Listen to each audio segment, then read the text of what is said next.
नमस्कार दोस्तों, हमारे यूट्यूब चैनल अचूक शावर मंत्र में आपका एक बार फिर से स्वागत है। मैं आशा करता हूं कि आप सभी लोग अच्छे होंगे। दोस्तों, आज हम बात करने जा रहे हैं कि जो एक भ्रम फैलाया गया है हमारे ग्रंथों में हमारी आस्था को लेकर कि भगवान ब्रह्मा ने अपनी ही बेटी या अपनी ही पुत्री के साथ गलत काम किया था। तो दोस्तों, उसको बारे में आज हम बात करने जा रहे हैं और आज हम उस बात को स्पष्ट रूप से बताएंगे कि उस बात का निचोड़ क्या है, क्योंकि हमारे धर्म को बहुत ही गिलानी वाला बना दिया गया है, जिससे हमारे अपने ही लोग अपने ही धर्म से गिलानी करने लग गए हैं। हो सकता है इस बात को आपने कभी गौर से नहीं किया होगा, आपने कभी गौर नहीं किया होगा, लेकिन आप इस वीडियो को पूरा देखें, आपको पूरी बात समझ में आ जाएगी। देखिए दोस्तों, जब सभी बोलते हैं कि भगवान ब्रह्मा ने सृष्टि बनाई है और भगवान विष्णु इसके पालन करता है और भगवान शिव जो है वो इसके संहारक है, यह चक्कर इसी प्रकार से चलता है। तो दोस्तों, जब भगवान ब्रह्मा ने इस संपूर्ण सृष्टि को बनाया, नर को, नारी को, जानवर को, फूल फल, पक्षी पशु सभी को बनाया, अगर हम हमारे धर्म ग्रंथों के अनुसार माने तो। लेकिन उसी में एक मिथ्या यानी कि झूठ बोला गया है कि भगवान ब्रह्मा ने अपनी ही पुत्री के साथ शादी की, या जो भी हम बोल सकते हैं, आप समझ जाते हो उस बात को कि वो क्या है। तो आप देखना, हमारा देश कम से कम 1000 सालों तक गुलाम रहा है, जिसमें मुग़ल और अंग्रेज़ों ने शासन किया है। जो हमारे देवी देवताओं के मंदिरों को तोड़ सकते हैं, देखो ध्यान से सुनना इस बात को, जो हमारे देवी देवताओं के मंदिर को तोड़ने में नहीं झिझकते। आप भी आज भी देखना, बहुत से मंदिर ऐसे मिलेंगे जहाँ पर हमारे देवी देवताओं की मूर्तियों को पैड़ियों पर रखा गया है, क्यों? ताकि हम जब भी जाए तो हमें गिलानी हो हमारे देवी देवताओं से, हमारे हिंदू होने पर। दोस्तों, ये सभी चाल जो है हमारे हिंदू धर्म को ख़त्म करने के लिए चलाया गया है, क्योंकि ये जो दूसरे धर्म के लोग हैं वो सिर्फ अपने ही धर्म को सर्वोच्च मानते हैं, ना कि किसी और धर्म को। किंतु हमारा एक ऐसा धर्म है, हिंदू धर्म यानी कि सनातन धर्म, जो कि सभी को समान दर्जा देता है। आपने देखा होगा कि जो हमारे ऋषि मुनि हैं वो अपने हाथ में एक लकड़ी का औजार रखते थे, जिसको कई बार आपने देखा होगा कि साधु उसको अपने हाथ पर उसके ऊपर अपना हाथ रखते थे और माला रखते थे या ध्यान रखने में उसको प्रयोग करते थे। लेकिन उस लकड़ी का एक प्रयोग और भी था कि वो अगर कोई व्यक्ति उनके ऊपर हमला करता था तो उससे उनको दूर हटा देते थे, यानी कि अपना बचाव कर लेते थे, लेकिन वो मारते नहीं थे उसको, क्योंकि हमारा सनातन धर्म यह नहीं सिखाता कि हम किसी को मारें। तो इसी का फ़ायदा उठाते हुए दूसरे धर्म वालों ने हमारे धर्म ग्रंथों का इतना बुरा हाल किया, उसके अंदर इतना छेड़छाड़ किया, हमारी नालंदा विश्वविद्यालय तक को जला डाला था। उसमें इतना ज्ञान था नालंदा विश्वविद्यालय में कि अगर एक बार कोई वहाँ पर पढ़ लेता है तो वो इस संसार का बहुत ज्ञानी ध्यानी व्यक्ति बन जाता था, उसको बहुत ज्ञान हो जाता था। लेकिन इन अलग धर्म वालों ने हमारी एक एक करके सभी तरह से हमारे सनातन धर्म को नष्ट करने का प्रयास किया है और आज भी कर रहे हैं।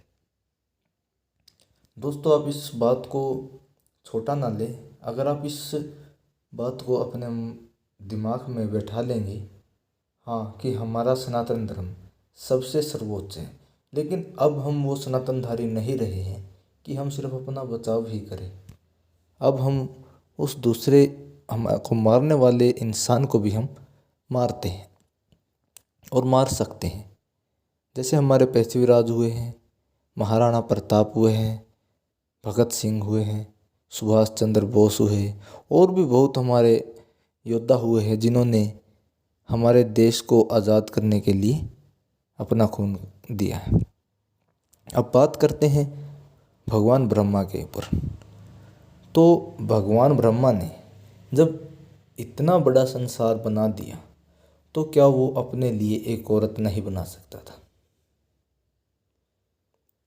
बस इस संपूर्ण बात का सिर्फ एक यही अंत है कि जब उसने संपूर्ण संसार को बना दिया, सभी के लिए एक पत्नी और पत्नी के लिए एक पति बना दिया, तो क्या अपनी पत्नी को बनाने के लिए ब्रह्मा के पास शक्ति कम रह गई थी, या वो उस शक्ति को भूल गए थे, या फिर उसको अपनी पत्नी से पहले अपनी लड़की बनानी पड़ी और फिर उससे शादी करनी पड़ी?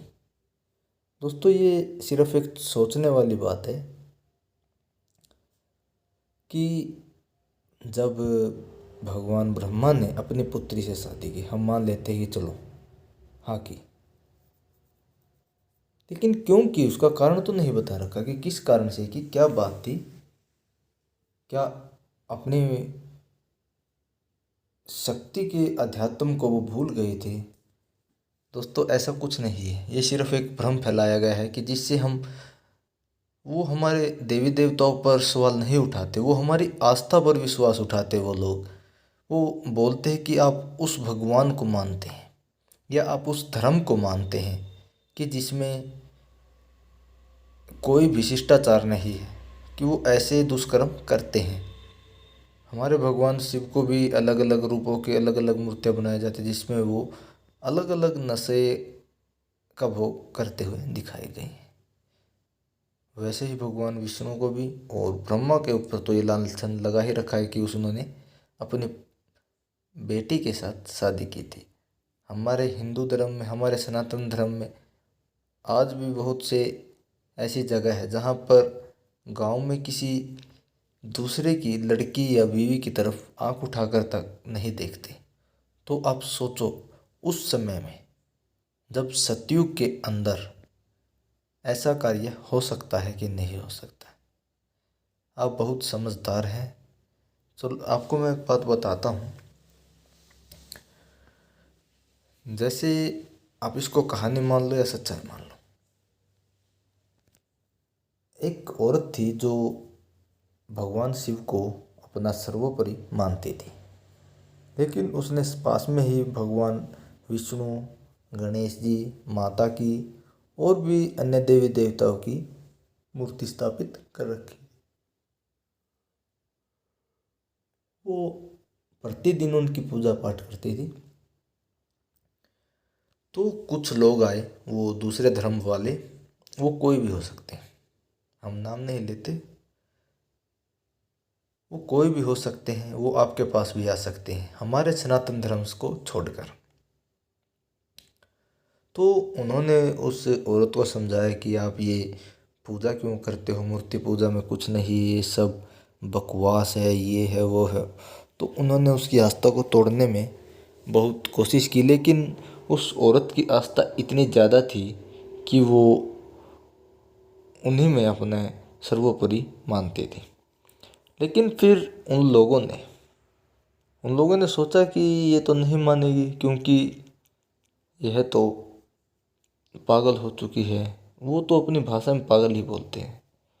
तो उन्होंने उस आदमी को, उसके पति को अपनी बातों से बहला फुसला लिया और फिर उस आदमी ने अपनी बीवी पर दबाव डाला कि तुम इनकी पूजा को छोड़ दो। तो उस पत्नी ने अपने पति की बातों में आकर मान लिया कि हाँ चलो मैं छोड़ देती हूँ इसको, पूजा पाजा को। तो फिर जो वो दूसरे धर्म के लोग थे, जो हमारे सनातन धर्म के दुश्मन थे, उन्होंने उन सभी घर से मूर्तियाँ उतार कर बहते हुए पानी में बहा दी। फिर उन्होंने पूछा कि अब हम क्या करें। तो वो उन लोगों ने अपनी जेब से उनके गुरु का एक फ़ोटो दिया और कोई लॉकेट या ताबीज़ दे दिया और बोला कि अब तुम इनकी पूजा करो, यही आपके लिए सर्वोपरि है। तो दोस्तों एक बात बताओ, जो वो पहले वाली मूर्तियाँ थी वो निर्जीव थी, उनके अंदर कोई शक्ति कोई भगवान नहीं था। लेकिन जो फोटो या ताबीज उन्होंने दिया उसके अंदर सब कुछ है। ऐसा क्यों? ये सोचने वाली बात है। ये हमारे धर्म को नष्ट करने वाले षड्यंत्र हैं जिसको आपको समझना होगा। तो चलो फिर भी उन्होंने पूजा शुरू कर दी। तो लेकिन पूजा करने का ऐसा नहीं होता कि एक ही दिन में पूजा में मन लग जाता है या फिर उस इष्ट के प्रति संपूर्ण प्रेम उत्पन्न हो जाता है। इस आस्था को उत्पन्न होने में बहुत सालों लग जाती है। तो वो पूजा करती तो उनके सामने भगवान शिव ही आते। तो उनको स्वप्न दिखाई दिया कि पुत्री तुम, भगवान शिव बोल रहे हैं उनको कि तूने हमारी पूजा क्यों बंद कर दी। तो उससे अगले दिन वो अपने पति को बताती कि ऐसे ऐसे बात हुई है। तो वो पति बोलता है कि तुम्हारा भ्रम है ये, तुम अभी इनकी सेवा करो, यही हमारा भवसागर से पार लगाएंगे। लेकिन कुछ समय के बाद वो औरत पागल हो गई।